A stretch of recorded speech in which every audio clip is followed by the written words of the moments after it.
I have recently started applying to college again. I applied last fall and I didn't get in anywhere, so I'm applying again now. And if I don't get in anywhere this time around, I will apply again next fall because I cannot take any hints. College applications are a difficult and gruesome process. We've all heard of the Trauma Olympics. Sitting there bearing the worst experiences, telling these college representatives about your biggest traumas in the hopes that they see the humanity in your story and are moved to accept you. I just don't know how many times I can talk about the darkest days of my life. It's just so hard always having to bring up when I went on a family vacation to Paris, France, and I wore new shoes I hadn't broken in yet. My feet hurt the whole time. It's awful that we have to pour out our deepest pains in order to stand out in a sea of applicants. When will stories like mine stop being mined and exploited? Where is the march for people like me? As an application veteran, I can say that the applications don't get any easier. Every new year, the questions get more and more complex. Like, what is your GPA and what state do you live in? Slow down, please. My favorite question is probably, why are you applying to this university? I'm applying to a lot of schools in New York City, and I can't say it's because this is the easiest way for me to live in the Big Apple. So I just instead say what I know they want to hear, which is that I really, really, really want to give you $100,000. I do really look forward to going to college and being able to live in a new state. The one thing though is that I hope that I get to bring my 2 cats with me.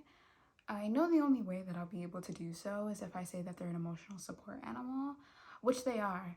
My cats regularly knock dishes off the counter and shatter them, so they support me in remaining angry. It may not make a lot of sense why I want to go to college. No one really wants to be indebted so much money to a university or have to survive the grueling application process.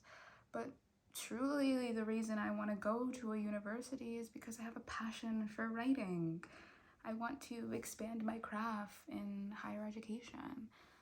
My parents will also legally change my last name and disown me from my family if I don't have a university degree, but that's really a side point. Education is a big reason my parents immigrated from Kenya to the States. Both my parents are educators and 2 of my grandparents are as well. My parents have 8 total degrees between the 2 of them, so clearly they really care about school. And it was really important to them that they instilled those values into my sister and I, that we both really prioritize education. And because of that, that is why I'm pursuing a college degree. I'm gonna do it at a school 8 miles away from my house with a 96% acceptance rate. I know that school will be really worth their sacrifice.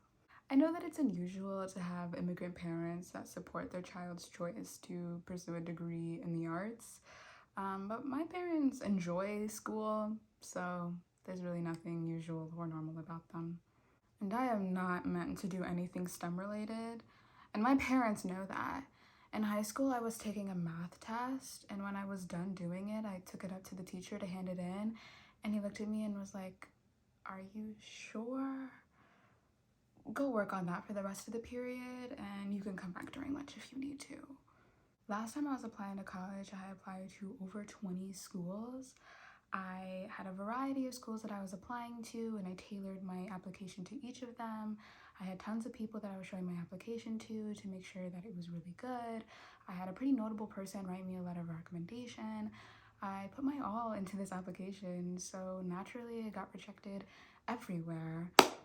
I guess it's also important to note that I applied only to reach schools. The schools that I were applying to had like 80% acceptance rates. My sister went to Harvard, which I guess you would assume would make things easier for me. I'm a Harvard legacy. My sister went to this huge Ivy League. Of course, it's in the realm of possibility for me. But then it was more of just realizing that it absolutely was not. But I am a perseverer, and that is why I'm putting myself through the ringer again, applying for college this fall. But I do know that I'm going to need to approach the applications differently this time if I want to have a higher chance of success. So I'm thinking that I'm gonna actually write the essays that they ask for and send them in my transcripts. I thought it was a recommendation the first time.